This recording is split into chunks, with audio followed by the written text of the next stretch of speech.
நான் வந்துட்டு field entry ஆகும்போதே, என்னோட ஸ்கின்ன எப்படி ப்ரிப்பேர் பண்றதுங்கிற 0 நாலேட்ஜ்ல இருந்தேன்.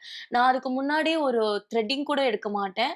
டு பி ஃபிராங்க் என்னோட ஃபேஷியல்ஸோ எதுவுமே நான் பண்ணிக்க மாட்டேன். அந்த மாதிரி ஒரு ஸ்கின் டைப்ல தான் நான் வந்தேன். ஸோ எனக்கு மேக்கப் நிக்காது சொல்லப்போனா. என்னோட ஃபேஸ்ல வந்துட்டு எடுத்துடும்.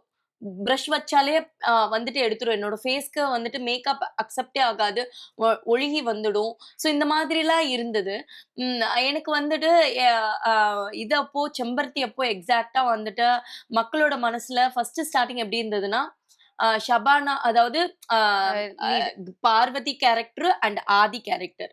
ஸோ இந்த 2 கேரக்டருக்கு நடுவுல வர்றவங்க, ஒரு அழகான ஒரு பொண்ணா இருக்கணும். அப்படின்னா டஸ்கி டோன் அதாவது இந்த ஃபேஸ் வந்துட்டு எதுக்கு எங்களுக்கு கார்த்திக்கோட பேரா போட்டீங்க அப்படின்றது தான்.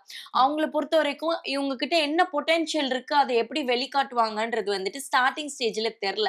பட் நான் வந்துட்டு அத எல்லாத்தையும் உடைச்சு என்னோட ஆக்டிங் மூலமா என்னால டிஃபரன்ஷியேட்டா கொண்டுட்டு வர முடியும். என்னோட ட்ரெஸ்ஸிங் சென்ஸ் மூலமா, என்னோட மேக்கப் மூலமா நான் டே பை டே கத்துக்கிட்டேன். சொன்னா நம்ப மாட்டீங்க. 1 1/2 லேக் வந்துட்டு நான் ஸ்பெண்ட் பண்ணி என்னோட மேக்கப் கோர்ஸ நான் இடையில முடிச்சேன்.